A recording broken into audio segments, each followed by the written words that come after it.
दोस्तों, श्री कृष्ण ने अर्जुन की भक्ति का भरण पोषण करने वाली दिव्य विभूतियों का वर्णन किया है, जिसमें दिखाई देने वाली सभी सौंदर्य, ऐश्वर्य, तेज और शक्तियों को उनके तेज की अग्नि का छोटा कण माना जाता है।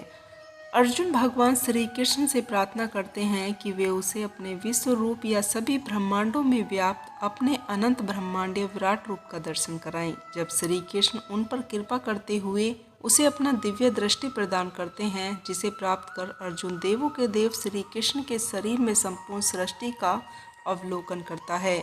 फिर वह भगवान के अद्भुत अनंत स्वरूप में अनगिनत मुख, आंखें, भुजाएं, उदर देखते हैं।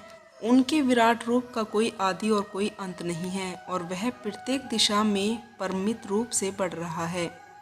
उस रूप का तेज आकाश में एक साथ चमकने वाले 100 सूर्य के प्रकाश से अधिक है। इस विराट रूप को देखकर अर्जुन के शरीर के रोम को सिहरने लगे। वह देखता है कि भगवान के नियम के भय से तीनों लोग भय से काँप रहे हैं। उसने देखा कि स्वर्ग के सभी देवता भगवान में प्रवेश कर उनकी शरण ग्रहण कर रहे हैं और सिद्ध जन पवित्र वैदिक मंत्रों, प्रार्थनाओं और स्तोत्रों का पाठ कर भगवान की स्तुति कर रहे हैं। आगे अर्जुन कहते हैं कि वह धृतराष्ट्र के सभी पुत्रों को उनके सहयोगी राजाओं सहित उनके मुख में प्रवेश करते हुए उसी प्रकार से देख रहे हैं जैसे पतंगा तीव्र गति से अग्नि की ज्वाला में प्रवेश कर अपना विनाश कर देता है। तब अर्जुन स्वीकार करते हैं कि भगवान के विश्व रूप को देखकर उनका हृदय भय से काँप रहा है और उसने अपना मानसिक संतुलन खो दिया है। भयभीत अर्जुन श्री कृष्ण से उनके इस भयानक रूप की वास्तविकता जानना चाहते हैं, जो कि उनके उस रूप जैसा नहीं था तथा जिसे वह सबसे पहले अपने गुरु और मित्र के रूप में जानते थे। इसका उत्तर देते हुए भगवान श्री कृष्ण कहते हैं कि वे काल के रूप में तीनों लोकों के संहारक हैं। वे घोषणा करते हैं कि कौरव पक्ष के महायोद्धा पहले ही उनके द्वारा मारे जा चुके हैं, इसलिए अपनी विजय को सुनिश्चित मानते हुए उठो और युद्ध करो। इसकी प्रतिक्रिया में अर्जुन सदम्य साहस और अतुल्य शक्ति से संपन्न भगवान के रूपों में उनकी प्रशंसा करते हैं और पुनः उनकी वंदना भी करते हैं। वह कहते हैं, यदि दीर्घकालीन मित्रता के दौरान अर्जुन को केवल मानव के रूप में देखने के कारण उपेक्षित भाव से भूलवश उनसे उनके प्रति कोई अपराध हो गया हो तो उसे क्षमा कर दे।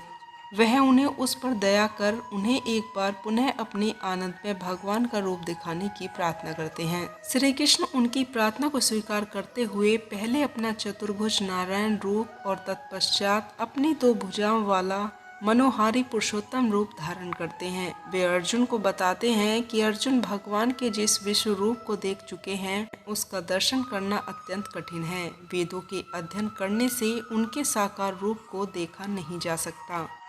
उसके साकार रूप को न तो वेदों के द्वारा और न ही तपस्या, दान या अग्निहोत्र यज्ञों द्वारा देखा जा सकता है। लेकिन अर्जुन, मैं जिस रूप में तुम्हारे समक्ष खड़ा हूँ उसे केवल विशुद्ध और अनन्य भक्ति से देखा जा सकता है।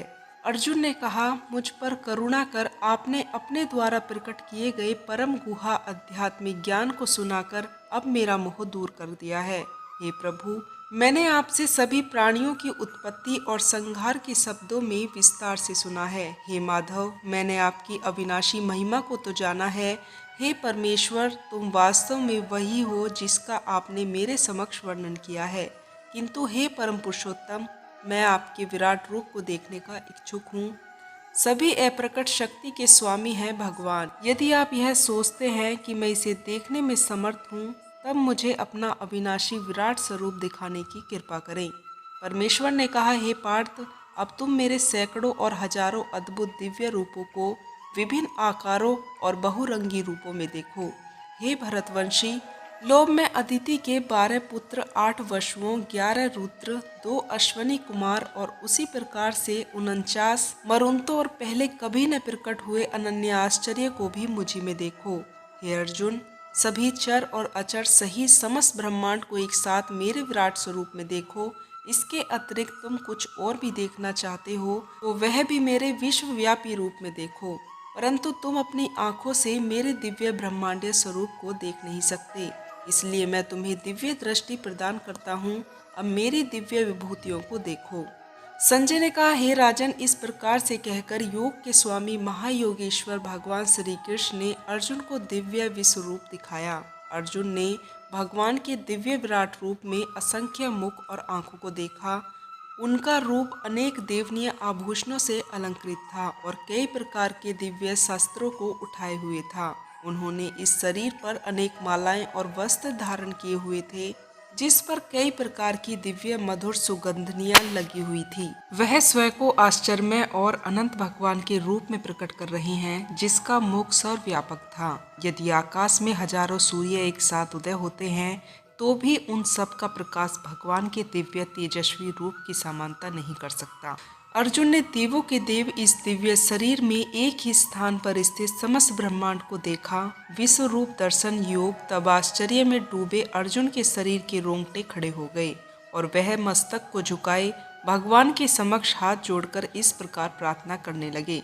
अर्जुन ने कहा, मैंने आपके शरीर में सभी देवताओं और विभिन्न प्रकार के जीवों को देखा। मैंने वहाँ कमल पर आसीन ब्रह्मा और शिव तथा सभी ऋषियों और स्वर्ग के सर्पों को भी देखा। मैं सभी दिशाओं में अनगिनत भुजाएं, उदर, मुख और आंखों के आसपास आपके सर्वत्र फैले हुए अनंत रूप को देखता हूँ। हे ब्रह्मांड के स्वामी, आपका रूप अपने आप में अनंत है। मुझे आप में कोई आरंभ, मध्य और अंत नहीं दिखता।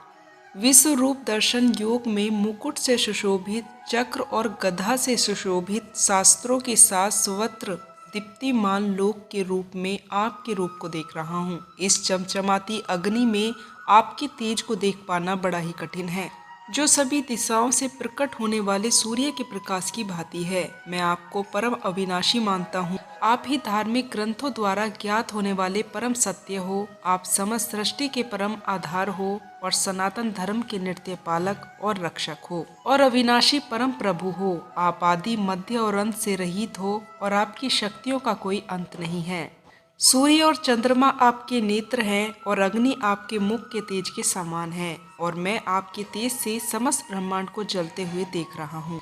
हे सभी जीवों के परम स्वामी, स्वर्ग और पृथ्वी के बीच के स्थान और सभी दिशाओं के बीच आप अकेले ही व्याप्त हैं। मैंने देखा कि आपके अद्भुत और भयानक रूप को देखकर तीनों लोग भय से कांप रहे हैं।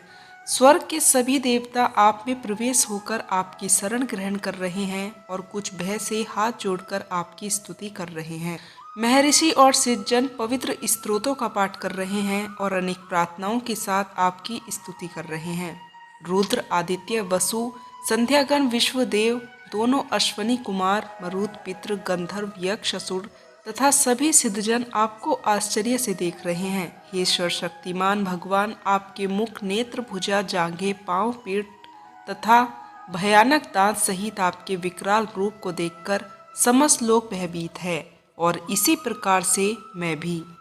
हे भगवान, आकाश को स्पर्श करते हुए रंगों दीप्तिमान मुख फैलाए और चमकती हुई असंख्य आंखों से युक्त आपके रूप को देखकर मेरा हृदय भय से कांप रहा है और मैंने अपना सारा धैर्य और मानसिक संतुलन खो दिया है।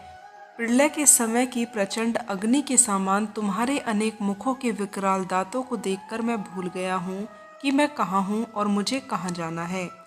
हे देवेश, आप ब्रह्मांड के अक्षय दाता हैं। कृपया मुझ पर करुणा करो। मैं धृतराष्ट्र के सभी पुत्रों को उनके सहयोगी राजाओं और भीष्म, द्रोणाचार्य, कर्ण तथा हमारे पक्ष के सेना नायकों सहित आपके विकराल मुख में प्रवेश करते देख रहा हूँ। इसमें से कुछ के सिरों को मैं आपके विकराल दांतों के बीच पिसता हुआ देख रहा हूँ।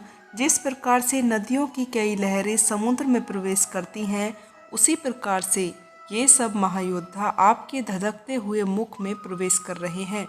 जिस प्रकार से पतंगा तीव्र गति से अग्नि में प्रवेश कर जलकर भस्म हो जाता है, उसी प्रकार से ये सेनाएं अपने विनाश के लिए तीव्र गति से आपके मुख में प्रवेश कर रही हैं। तुम अपनी तीक्ष्ण जिह्वा से समस्त दिशाओं के जीव समूहों को चाट रहे हो और उन्हें अपने प्रज्वलित मुखों में निगल रहे हो। हे विष्णु, आप अपने सर्वत्र फैले प्रचंड तेज की किरणों से समस्त ब्रह्मांड को भीषणता से झुलसा रहे हो। हे देवेश्वर, कृपया मुझे बताइए कि अति उग्र रूप में आप कौन हैं। मैं आपको प्रणाम करता हूँ, कृपया मुझ पर करुणा करें। आप समस्त सृष्टि से पूर्व आदि भगवान हैं। मैं आपको जानना चाहता हूँ और मैं आपकी प्राकृतिक और प्रयोजन को नहीं समझ पा रहा। परम प्रभु ने कहा, मैं प्रलय काल का मूल कारण और महाकाल हूँ, जो जगत का संहार करने के लिए आता है। तुम्हारे युद्ध में भाग लेने के बिना भी युद्ध की भूमि पर खड़े विरोधी पक्ष के योद्धा मारे जाएंगे। इसलिए उठो और युद्ध करो और यश अर्जित करो। अपने शत्रुओं पर विजय पाकर समृद्ध राज्य का भोग करो। अर्जुन, ये सब योद्धा पहले से ही मेरे द्वारा मारे जा चुके हैं।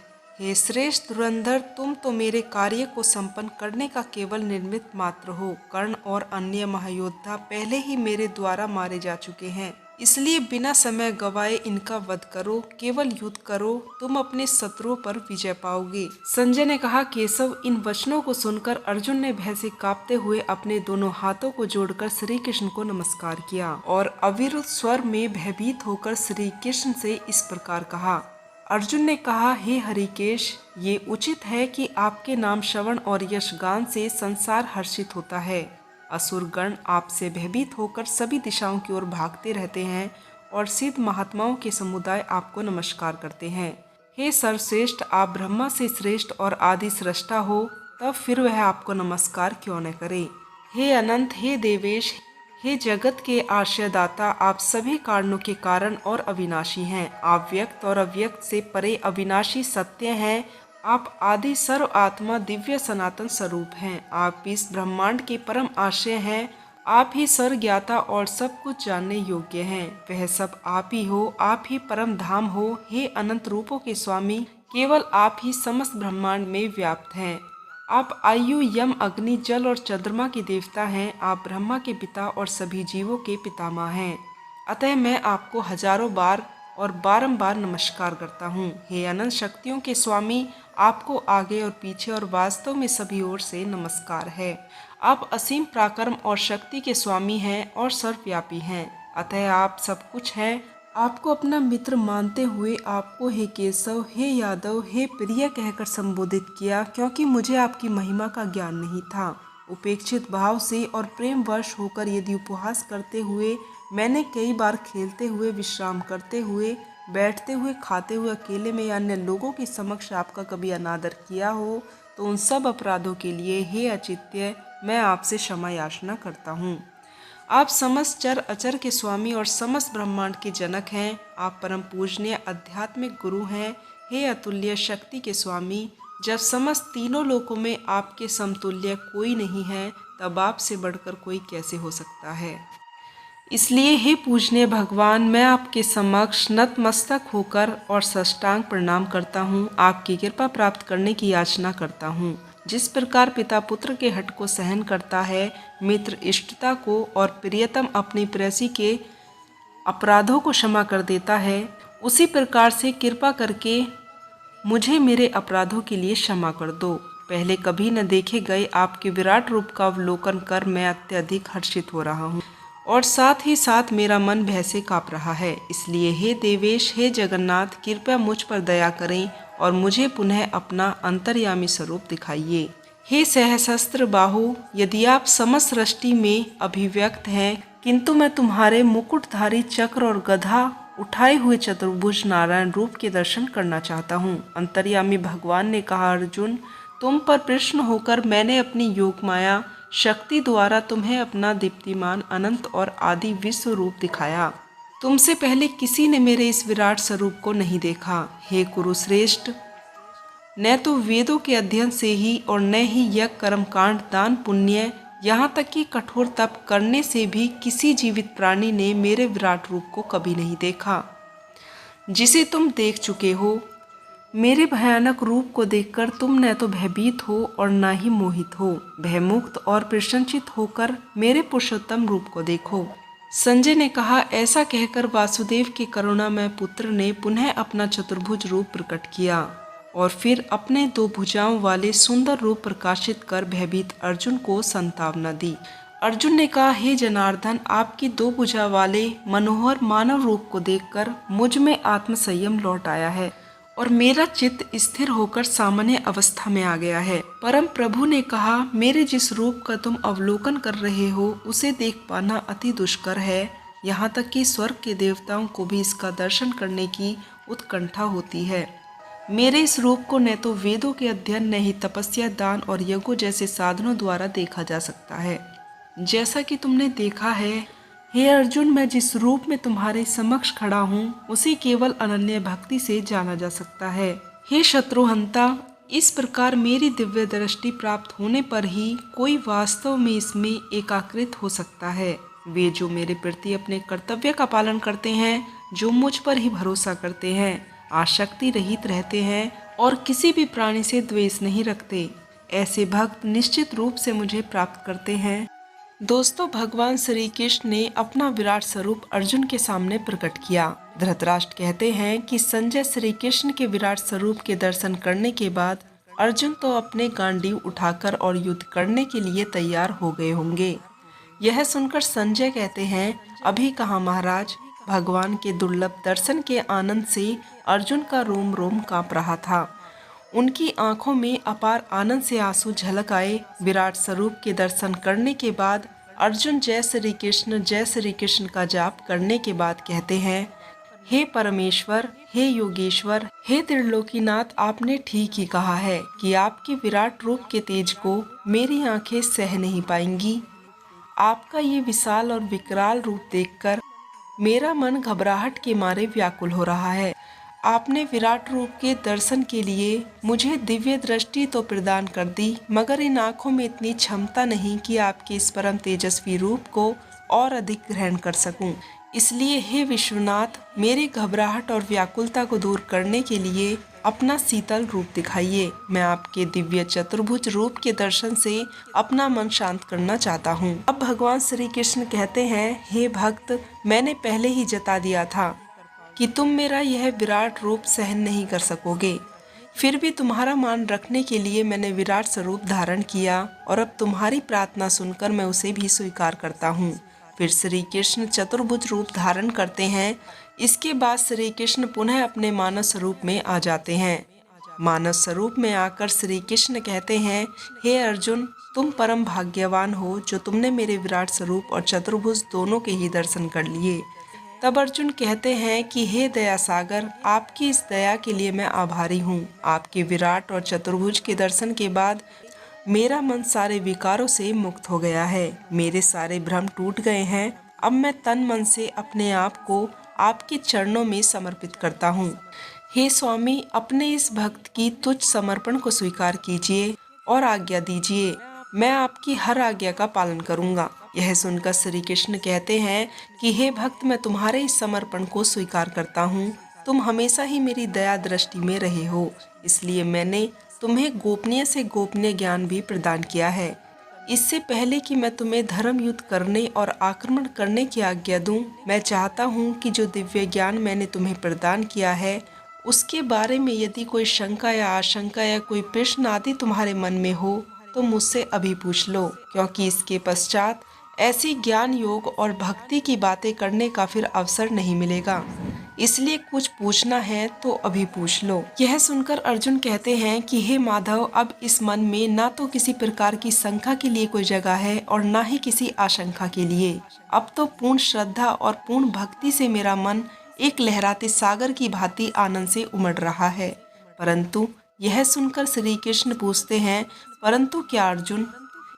इस पर अर्जुन कहते हैं कि प्रभु, केवल कुछ प्रश्न मेरे मन में उठ रहे हैं।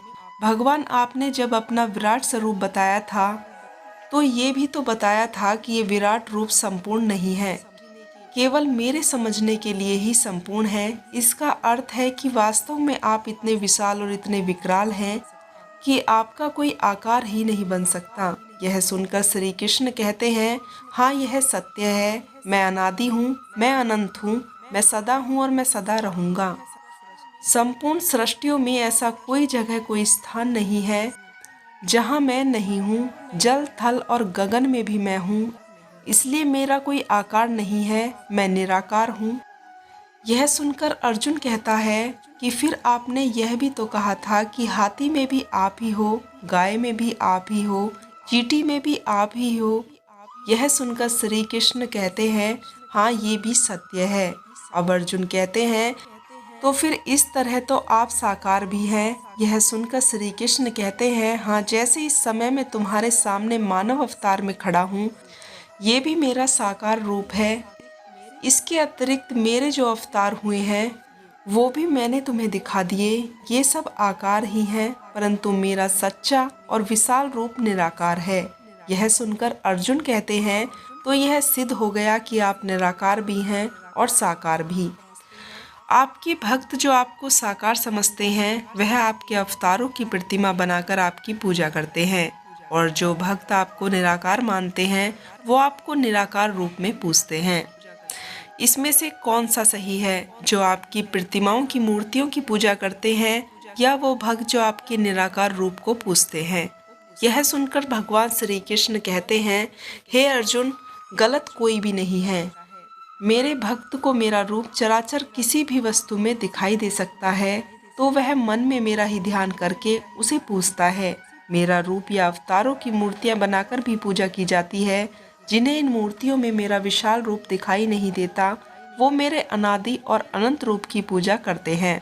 कोई मुझे अपना पिता मानकर मुझसे बेटे का रिश्ता जोड़ लेता है, तो कोई मुझे माता मानता है, तो कोई मुझे सखा मानता है, तो कोई मुझे प्रेम का नाता जोड़ लेता है, जैसे गोकुल की गोपियां जो मेरे प्रेम में संसार के सारे रीति रिवाजों को भूल जाती हैं। उनकी आंखों में, उनके मन में हर जगह हर समय मेरा ही रूप समाया होता है।